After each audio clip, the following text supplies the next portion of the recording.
horas. España se ha convertido en el centro mundial de la diplomacia cuando en Sevilla se reunieron jefes de Estado y jefes de gobierno de todo el mundo para hablar de la financiación del desarrollo y, por supuesto, para tocar temas tan importantes como el hecho del calentamiento global, el drama del clima. Estaban sufriendo en toda España temperaturas que nunca habían tenido, sobre 10 grados de calor mayor que en este tiempo en Europa prácticamente, lo cual indica que el calentamiento global se está convirtiendo en un drama para toda la humanidad y si no hacemos algo, sobre todo con la quema de los hidrocarburos, podemos tener una situación en que sería imposible la vida en el futuro por la imposibilidad del oxígeno y sobre todo la contaminación terrible de las aguas, la destrucción de los bosques, el derretimiento de los polos, es decir, una tragedia ecológica. De allí que el rey de España, cuando hiciera su intervención, hablara precisamente, por una parte, de lo importante que es el multilateralismo, es decir, las relaciones internacionales y los organismos mundiales, especialmente fortalecer la ONU y las asociaciones como la Unión Europea. Pero por otro también el propio secretario general de la ONU, Antonio Guterres, instó a la comunidad internacional a volver a poner en marcha el motor del desarrollo frente al caos climático y los conflictos internacionales en la cuarta conferencia internacional sobre financiación del desarrollo. Es que estamos frente a la guerra de Rusia y Ucrania, acabamos de salir de la situación violenta entre Irán e Israel y donde no se ha terminado porque lo que hay es un armisticio, una especie de cese de fuego que a lo mejor podría suspenderse en cualquier momento y seguir con el conflicto y otras guerras en África y problemas en América Latina. Es necesario trabajar por el desarrollo, por la justicia y por la paz y eso fue el llamado que hizo el secretario general con quien iniciamos en la tarde de hoy. El secretario general de la ONU, Antonio Guterres, instó el lunes a la comunidad internacional a volver a poner en marcha el motor del desarrollo frente al caos climático y los conflictos internacionales. Lo hizo en la cuarta conferencia internacional sobre financiación del desarrollo, organizada en la ciudad española Sevilla. El vínculo entre paz y desarrollo es evidente. 9 de los 10 países con los indicadores de desarrollo humano más bajos se encuentran actualmente en situación de conflicto. Excelencias, la financiación es el motor del desarrollo y ahora mismo ese motor se está ahogando. El encuentro tiene lugar en un contexto particularmente preocupante para la ayuda al desarrollo, que se ha visto profundamente afectada por la reducción de la ayuda humanitaria decidida por el presidente de Estados Unidos, Donald Trump, quien eliminó el 83% de los fondos de programas en el extranjero de la Agencia de Desarrollo USAID. Hasta ahora Estados Unidos había sido el principal país donante para numerosas agencias y ONGs, y otros países como Francia, Reino Unido o Alemania también redujeron sus ayudas. Pero no se trata solo de una crisis de cifras, es una crisis de personas, de familias que pasan hambre, de niños que no reciben vacunas, de niñas obligadas a abandonar la escuela. Y estamos aquí en Sevilla para cambiar el rumbo. Al menos 50 jefes de Estado y de Gobierno participan en esta conferencia de 4 días junto a responsables de las principales instituciones financieras internacionales y 4.000 representantes de la sociedad civil. El objetivo es encontrar soluciones para los países del sur, que según la ONU enfrentan un déficit de financiación anual estimado en $4 billones para mantener sus objetivos de desarrollo sostenible. Según el presidente del Banco Mundial, Ajay Banga, son necesarios recursos a una escala y un ritmo sin precedentes. Sabemos que no hay suficiente dinero dentro de los gobiernos, las organizaciones filantrópicas o las instituciones de desarrollo para cumplir con todas las proyecciones. Por eso necesitamos al sector privado. El texto en debate invita a revisar la arquitectura financiera internacional, otorgando más espacio a los países del sur en las grandes instituciones y exigiendo una mayor cooperación contra la evasión fiscal. Pero el documento, todavía sin finalizar, es criticado por ONGs que lamentan la falta de ambición y solidaridad de los países más ricos. Varios centenares de personas se manifestaron el domingo por la noche en Sevilla para exigir la cancelación de la deuda y un impuesto a los ultra ricos. Muy importante estos eventos de carácter internacional porque la multilateralidad y sobre todo la diplomacia en los organismos internacionales es fundamental y la ayuda al financiamiento al desarrollo es fundamental también para los desarrollos en países del tercer mundo que tienen problemas de justicia y libertad. Vimos allí también, como decíamos, ante el discurso del secretario general sobre el medio ambiente y la ecología, el drama que están viviendo los propios españoles y europeos con las temperaturas nunca habidas en este tiempo. Por el calentamiento global, si que sube un grado más, sería imposible la vida sobre el planeta. De allí la importancia de los mecanismos multilaterales y sobre todo en este caso de la atención al medio ambiente y a la ecología.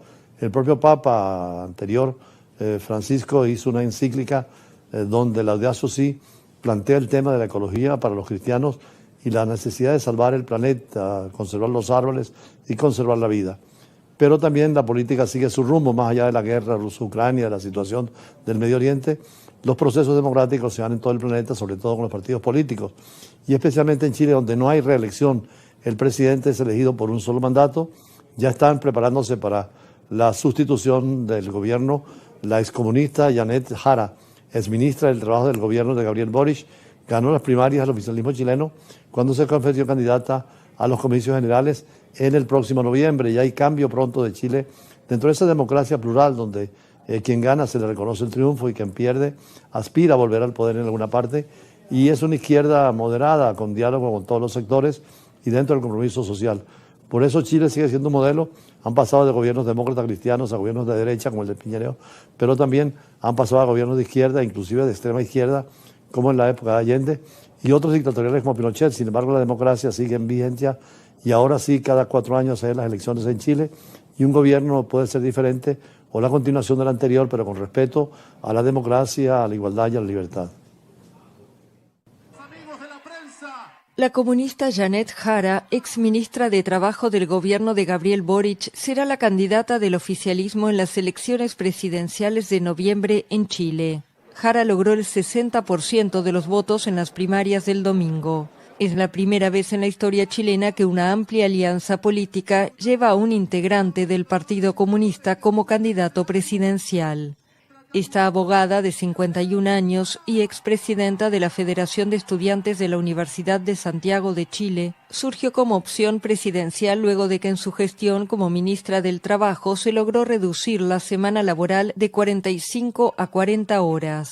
También impulsó y lideró las negociaciones para la aprobación de una esperada reforma de las pensiones. En la noche del domingo, rodeada por los otros candidatos del oficialismo en las primarias, Jara llamó a la unidad de la centroizquierda para enfrentar a la derecha en las presidenciales. La primera vuelta de las elecciones se realizará el 16 de noviembre. En caso de que ninguno de los candidatos supere el 50% de los sufragios, habrá un balotaje el 14 de diciembre. La ley chilena le prohíbe al actual mandatario Gabriel Boric presentarse a un segundo mandato consecutivo. Son muchos los países que solamente el presidente puede tener un mandato y es inteligente lo que hicieron los mexicanos de la Constitución de 1917, no reelección, porque eso facilita el cambio de programa, de estilos de gobierno y la participación más popular. Por eso Chile sigue siendo, como decíamos, un ejemplo de democracia, igual que México, donde hubo elección de una mujer, que por cierto en Chile no es la primera mujer, primera comunista que eligen, pero no sería la primera presidenta si gana, porque ya estuvo Michelle Bachelet. Dentro de este criterio los chilenos siguen avanzando, pero también hay la reflexión del pueblo latinoamericano y en general de la sociedad mundial sobre qué fue lo que pasó realmente en esa guerra que afortunadamente no tuvimos porque se quedó en 12 días del conflicto, donde Irán e Israel hubieran podido precipitar con las alianzas de Rusia y China, en el caso de Irán, o de Estados Unidos y Europa, en el caso de Israel, un conflicto y una guerra mundial. Algunos hablan del cisne negro, que es esa metáfora cuando ocurre algo que nadie pensaba que iba a ocurrir y tiene consecuencias importantes, y además después una explicación que buscan racionalizar lo que decidieron o lo que pudo pasar. Un cisne negro tiene 3 características. Primero, que es algo que ocurre que nadie puede pensar que ocurre. En segundo lugar, que tiene consecuencias. Y en tercer lugar, que hay explicaciones que tratan de justificar lo que sucedió. El autor más importante del cisne negro es Nicolás Taleb, un libanés norteamericano, profesor de la universidad, que decía que hay acontecimientos que nunca se esperaban que sucedieran, pero vienen. Y la política debe considerarlo y la economía. El caso de las Torres Gemelas. ¿Quién hubiera pensado que después de 10 años de construir las Torres Gemelas y con señalamiento de que nada ocurriría, una mañana cualquiera, 10 minutos bastaron para que jóvenes con aviones norteamericanos y gasolina de ese país destruyeran las Torres Gemelas? Eso es un cisne negro. Por eso cuando se habla de la guerra entre Israel e Irán, se preguntan, ¿es un cisne negro? O tal vez la otra metáfora que empleó un profesor norteamericano de que no es un cisne negro porque la gente creía que iba a pasar, incluso piensan que pueda realizarse nuevamente esa guerra, pero la geopolítica nos obliga a estudiarla y a considerarla. Por eso el análisis de hoy, y más adelante con los entrevistados profundizaremos algunos de los temas de la agenda internacional. Ya regresamos. En este libro que escribimos y que ustedes pueden pedirlo, solicitarlo a través de nuestras redes sociales, describíamos el efecto del cisne negro en la política nacional y sobre todo en los líderes mesiánicos deseosos de llegar al poder para cambiar todo, y después los inmensos dramas que ocurren, especialmente con dictadores como Mussolini o como Hitler, que querían cambiar el mundo y murieron en una forma triste como la de Hitler o Mussolini, e incluso otros dictadores en el mundo que después de tanto poder los olvidan, lo que hizo Nikita Khrushchev con la sucesión frente a Stalin y después Gorbachev con la caída del muro de Berlín. El cisne negro es una teoría según la cual hay situaciones que ocurran y que nunca se han predicho, ni siquiera se han observado que pudieran suceder y que cambian la historia. Fue el caso de las Torres Gemelas de Nueva York, cuando en 10 minutos destruyeron 10 años de construcción de las mismas por un grupo terrorista mínimo y con aviones norteamericanos y gasolina de Estados Unidos, creando una situación de consecuencias inmensas y además que no era previsible que esto sucediera. La teoría del cisne negro nos advierte que los eventos más importantes no son aquellos que predecimos, sino los que surgen inesperadamente de las colas de la distribución de probabilidades. Por eso, en el caso de Israel y de Irán, si el alto al fuego no se hubiera logrado, la escalada siguiente no solo habría sido un evento de impacto extremo, sino que habría desatado una cascada de consecuencias impredecibles, devastadoras, en cada una de estas esferas, que en retrospectiva muchos intentarían racionalizar como inevitables. Esto insiste en la importancia crítica de la diplomacia, de la negociación, del diálogo y sobre todo la necesidad de lo que el propio Taleb llama la antifragilidad para evitar que situaciones impredecibles cambien el aspecto global y los sistemas globales puedan absorber y, si es posible, beneficiarse de esa extrema volatilidad inherente al mundo actual. Este conflicto, que aún no ha terminado, pero por ahora hay un alto de fuego, se inició en el mes de junio del 2025. Israel lanzó la operación León Naciente, atacando infraestructuras nucleares y militares iraníes, alegando la necesidad de impedir el avance del programa nuclear de Irán, pero Irán respondió con la operación Verdadera Promesa 3, lanzando misiles balísticos y drones contra objetivos israelíes. La guerra de los 12 días, como ya se llama, hubo reportes de ataques a bases aéreas, instalaciones nucleares y centros de comando con muchas bajas y daños. Estados Unidos intervino finalmente con bombardeos a instalaciones nucleares iraníes y luego de esfuerzos diplomáticos culminaron con un alto de fuego. Estas confrontaciones entre Irán e Israel no son nuevas, han sido permanentes, lo que llaman algunos rinocerontes grises en política, porque eran previsibles, conocidos por muchos. Sin embargo, la escalada a una guerra abierta y directa con ataques masivos y mutuos a territorios continentales de esta magnitud, implicando la cúpula militar y la infraestructura nuclear, sí podría considerarse un cisne negro para muchos analistas y actores que, aunque conscientes del riesgo, subestimaron la probabilidad o la velocidad de tal confrontación. La sorpresa no estaría en la existencia de la tensión, sino en la ruptura del statu quo de la guerra, que estaba permanente pero entre sombras, sin abrirse totalmente. Si este conflicto, que terminó en un alto de fuego, no hubiera alcanzado el punto de escalada, las implicaciones hubieran podido desencadenar una serie de cisnes negros adicionales, multiplicando el impacto de forma impredecible.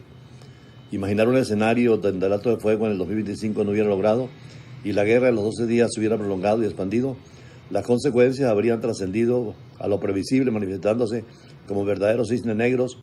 El conflicto prolongado habría forzado a los países de la región, Arabia Saudita, Turquía, Egipto, y a las grandes potencias, Estados Unidos, Rusia, China y la Unión Europea, a tomar determinaciones más decisivas y a menudo conflictivas. Se habían formado nuevos bloques y alianzas, disolviendo viejas estructuras diplomáticas y creando un nuevo orden mundial impredecible.